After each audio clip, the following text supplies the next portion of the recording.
નમસ્કાર વિદ્યાર્થી મિત્રો, આપણે સરદાર પટેલ લોક પ્રશાસન સંસ્થા એટલે કે સ્પીપા દ્વારા દર વર્ષની જેમ આ વર્ષે પણ નોટિફિકેશન બહાર પાડવામાં આવી છે એમ કે ત્યાં છે એ આપણને ખબર છે એ લોકો પ્રશિક્ષણ વર્ક કરે છે.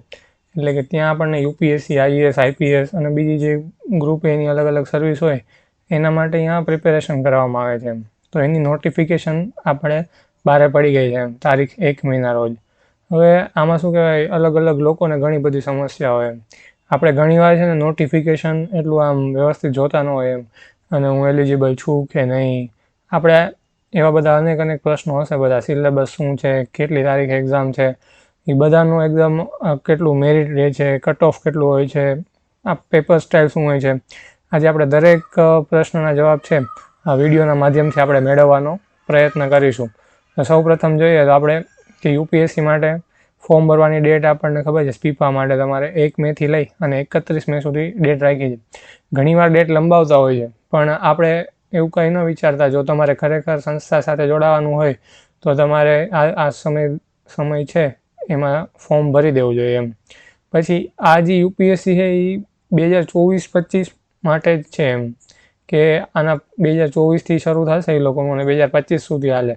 એટલે 2025માં જ્યારે યુપીએસસીની પ્રિલિમ્સ હોય એ બધા ખરેખર જે લોકો અહીંયા તૈયારી કરવા જાય એ લોકો આપવાની હોય. તો એ લોકો છે ને એજ ને એ બધું કાઉન્ટ હોય તો કે 2025ની યુપીએસસીની એજ લિમિટ પ્રમાણે ઘણીવાર કરતા હોય છે. હવે આપણે જોવા જાય તો આપણે શૈક્ષણિક લાયકાત એમ કે ઘણીવાર શું હોય કે ઘણા છેલ્લા સેમેસ્ટરમાં હોય, ઘણાની એક્ઝામ આવતી હોય, તો એના લીધે એ બાકી હોય તો ત્યાં સુધી એ લોકોનું મતલબ જોઈનિંગ ના આવે ત્યાં સુધી તમારું ગ્રેજ્યુએશન પૂરું થઈ જતું હોય. તો આમાં તમે yet to appear for last year એટલે એ તમે એમાં સિલેક્ટ કરી શકો. આ જ્યારે ઓજસ ઉપર તમે અરજી કરશો ત્યારે આ બધા ઓપ્શન આવશે એમ, એટલે એ આપણે જોઈ શકીએ. પછી એની અલગ અલગ જે બધી સૂચનાઓ છે કે આ ઈડબ્લ્યુએસ, એસીબીસી, આપણને ખબર છે હમણાં ઘણા બધાનું નોન ક્રિમિનલ સર્ટિફિકેટને પૂરું થઈ જતું હોય કે 1 એપ્રિલ 2022 પછીનું જે છે એ ખરેખર સર્ટિફિકેટ જોશે અને એ વેલિડ ગણાશે. એટલે એના માટે તમે એકવાર ચેક કરી લેજો તમારું એનસીએલ હોય, ઈડબ્લ્યુએસ હોય, એ બધું જો ન હોય તો અત્યારે સમય ઘણો છે તો એની તારીખ પ્રમાણે આપણે કઢાવી શકીએ એમ. પછી જો વયમર્યાદા કીધું ને કે 1 ઓગસ્ટ 2025, અને તમે 2025માં જ્યારે યુપીએસસીનું ફોર્મ ભરો તો યુપીએસસીમાં તમારી એજ આના મુજબ કાઉન્ટ થાય એમ. એટલે આ સમયે છે ને તમારા 21 વર્ષ પૂરા થવા જોઈએ એમ.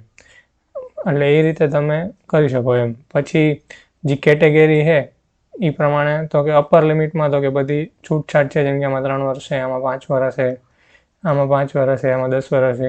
એટલે એ આપણે જોઈ શકીએ એમ. પછી હવે મોટા ભાગે આપણે છે ને ઓજસ ઉપર ફોર્મ ભરતા હોય ને, એટલે જે જનરલ કેટેગરી હોય એના સિવાય મોટા ભાગે ક્યાંય ફી ભરવાની આવતી નથી એમ. પણ આપણે સ્પીપા છે એમાં દરેક ઉમેદવારે ફી ભરવાની છે એમ. એટલે એ આપણે ખાસ ધ્યાન રાખીએ એમ કે ઘણીવાર એવું થાય કે ફોર્મ ભરી દીધું હોય અને પછી ફી ન ભરી હોય એમ. તો ફોર્મ અને ફી બંને એક જ, તો કે ઓજસ ઉપર આ તારીખથી આ તારીખ સુધીમાં આપણને ભરવામાં આવશે એમ. બરાબર. જો જનરલ કેટેગરીનું છે તો એના માટે 300 રૂપિયા છે, અને જે આપણે બીજી બધી અનામત છે એના માટે 100 રૂપિયા છે. ઘણીવાર શું હોય ખાલી જનરલ જ ફી ભરવાની હોય, બીજા લોકોને નથી હોતી, પણ સ્પીપાવાળા એક રાખે છે તો આપણે એ એક ખાસ અગત્યની બાબત નોંધ લેવી જોઈએ એમ. પછી આપણને ખબર છે કે આગળ જોઈએ ઓનલાઈન પેમેન્ટ ફીસ, આમાં બધી ડેટ એમની આપી છે. પછી આ શું કહેવાય, એની ઓનલાઈન પેમેન્ટની રિસિપ્ટ છે એ બધું તમારે સાચવીને રાખવાનું. હવે નેક્સ્ટ છે એ સૌથી અગત્યનું છે કે ભાઈ પરીક્ષાની તારીખ શું છે એમ. તો એ આપણને ખબર છે, આપી દીધી છે 23 જૂન 2024. એમાં 2 પેપર હોય, જનરલ સ્ટડીઝ પેપર 1 અને જનરલ સ્ટડીઝ પેપર 2, જેને આપણે સીસેટ તરીકે પણ ઓળખીએ એમ. પહેલા પેપરમાં ટોટલ 100 પ્રશ્ન હોય અને એના ટોટલ એક પ્રશ્નના 2 માર્ક હોય એટલે 200 ગુણ થાય, અને બીજામાં 50 હોય અને એને પણ એક ક્વેશ્ચનના 2 માર્ક, એટલે કુલ ટોટલ 300 માર્કનું આખું છે એ બને છે એમ. અને આ જે પ્રવેશ કેન્દ્ર છે આ સિટીમાં તો કે અવેલેબલ એ રીતે જે રીતે ફોર્મ ભરાય એ પ્રમાણે લોકો અવેલેબિલિટી કરે એમ. અને યુપીએસસીમાં શું છે આપણે કે ભાઈ સીસેટ છે એ ક્વોલિફાઈંગ છે, જ્યારે સ્પીપામાં છે તો કે પેપર 1 અને પેપર 2 સંયુક્ત ગુણ આધારે ને તૈયાર કરવામાં. એટલે આ બંનેનો છે ને સરવાળો થાય એમ ખરેખર. એટલે 300 માર્ક હોય ને એમાંથી મેરિટ બને. એટલે ઘણા લોકોનું મેથ્સ કે રીડિંગ સારું હોય તો આમાં ઘણો સ્કોર થઈ શકે એમ. એટલે એ તમે એ રીતે પ્રિપેરેશન કરી શકો. બરાબર. આપણે આગળ જોઈએ કે ભાઈ હોલ ટિકિટ છે એ 12 જૂને આવી જશે એમ, કે ભાઈ આપણે 23 જૂને પરીક્ષા છે તો હોલ ટિકિટ ક્યારે આવશે એમ. પછી આ અગત્યનું છે, જો જુલાઈ કે ઓગસ્ટમાં છે ને સેકન્ડ રાઉન્ડ એમ, જે લોકો જનરલ સ્ટડીઝ પેપર 1 અને પેપર 2નું જે કમ્બાઈન મેરિટ બને ને એમાં એ લોકો પાસ થાય, અમુક 1500 કે એટલા એ લોકો પાસ કરતા હોય છે એમ, તો એ પ્રમાણે જેની ક્લિયર થાય એ આગળ તો કે મેઇન્સ આપવા માટે જશે એમ. અને મેઇન્સ છે એ 100 માર્કની હોય છે. હવે આખો જે મેરિટ છે ને એ આ 200 પ્લસ આ 100 એટલે 300 અને નિબંધના એમાં એડ થઈ જાય, એટલે જે 400 ગુણ હોય ને, જે 400ના આધારે આખું મેરિટ બને અને એના આધારે છે તમારે તો કે મેરિટનો કરવામાં આવે છે.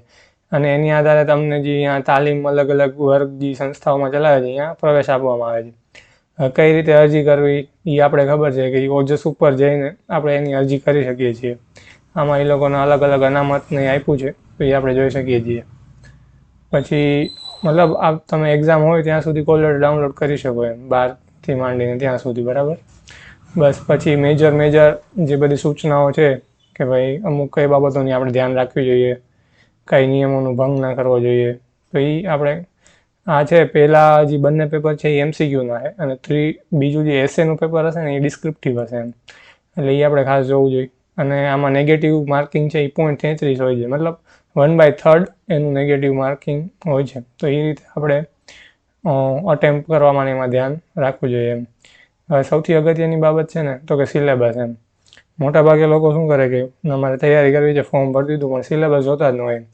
એટલે અહીં સ્પીપાવાળાએ છે એ ખરેખર આપણને જે UPSCનો જે સિલેબસ છે તો કે એ એઝ ઇટ ઇઝ આપી દીધો છે એમ. એટલે એ લોકો એવું જ ઈચ્છે છે કે ભાઈ તમે UPSCનું એક બેઝિક નોલેજ, એક બેઝિક બધાનું ગેઇન કરીને આવો, એટલે એ રીતે તમારી તૈયારી હોય તો તમે આમાં તો કે ક્લિયર કરી શકો. અને જે સેકન્ડ પેપર છે એનો પણ સિલેબસ આમાં આપ્યો છે, એટલે તમે આ બધા સબ્જેક્ટ તમારે વ્યવસ્થિત તૈયાર કરવા જોઈએ. MCQની ઘણી પ્રેક્ટિસ કરવી જોઈએ. પછી આ બધા જે આપણને ખબર છે હાલ CC ને બધામાં દરેક બાબતો છે તો એમાં આનું મહત્ત્વ તો કે વધી રહ્યું છે એમ આપણને. તો આપણે મેથ્સ અને રિઝનિંગ ઉપર પૂરતું ફોકસ કરવું જોઈએ એમ. અને આપણને સમયગાળો આપ્યો છે કે ભાઈ 2 કલાક માટે આ 100 ક્વેશ્ચન સોલ્વ કરવાના અને 50 ક્વેશ્ચન સોલ્વ કરવા માટે 1.5 કલાક એમ. આપણને ખબર છે 90 મિનિટ. તો આ આપણું આખું એક્ઝામનું એક સ્ટ્રક્ચર અને એક માળખું હતું એમ. તો એ આપણે સમજ્યું અને કઈ રીતે ફોર્મ ભરવું જોઈએ, અલગ અલગ પ્રશ્નોના જવાબ સમજ્યા. હવે આપણે જોશું કે ભાઈ લાસ્ટ યર મેરિટ શું હતું એમ, કે આ છે એ 2023 જે હતું આપણે, તો ગયા વર્ષે પણ સ્પીપાની એક્ઝામ લેવાની હતી એમ, અને ત્યારે 6 તારીખે આ રીતે સેમ ઓલા આખા ફોર્મેટમાં છે એ એક્ઝામ હતી, બરાબર. હવે તો એમાં આપણે મેરિટ જોશું એમ કે એક્ઝેક્ટ મેરિટ કેટલું છે. તો આપણે જોઈ શકીએ છીએ કે જે જનરલ કેટેગરી છે એના માટે તો કે 111 મેરિટ હતું, EWS માટે આટલું. તો આ રીતે આપણે અલગ અલગ આ પ્રિલિમનું મેરિટ આટલું તમે ક્લિયર કરો તો તમને મેઇન્સ આપવા મળે. અને આમાં જ્યારે બીજા 100 ગુણ એડ થાય તમારા અને એના ઉપરથી તમારું આખું ફાઇનલ તો કે જે રિઝલ્ટ બનતું હોય છે. પછી જો આ રીતે એ લોકો બધાને બોલાવે છે, એ લોકો ક્લિયર કરી હોય, આ મેરિટનું જ આખું લિસ્ટ છે. આટલા ટોટલ સેન્ટર છે. આપણે આગળ હજી મોટું લિસ્ટ જોઈએ એમાં જોઈએ આખું લિસ્ટ છે એમ, ક્યાં કેટલી જગ્યા છે રિઝર્વેશન પ્રમાણે. સ્પીપા મેઇન અમદાવાદ બ્રાન્ચ, પછી ગુજરાત કોમર્સ કોલેજ, પછી RTC Ahmedabad, RTC Vadodara, RTC Rajkot, RTC Mehsana, RTC Surat. Total તો કે આટલી કુલ 635 જગ્યા છે એમ, અલગ અલગ રિઝર્વેશન વાઇઝ તો કે એ લોકોએ આખું આમાં આપેલું છે. તો એ તમે આનો સ્ક્રીનશોટ લઈને અથવા આરામથી સ્ટડી કરી શકો છો. એટલે આપણે સ્પીપાને લગતી બધી બેઝિક માહિતી છે એ આ વિડીયોના મારફતથી જોવાનો પ્રયત્ન કર્યો. Thank you so much for watching video. આપણે નવા લેક્ચરમાં મળશું. Thank you.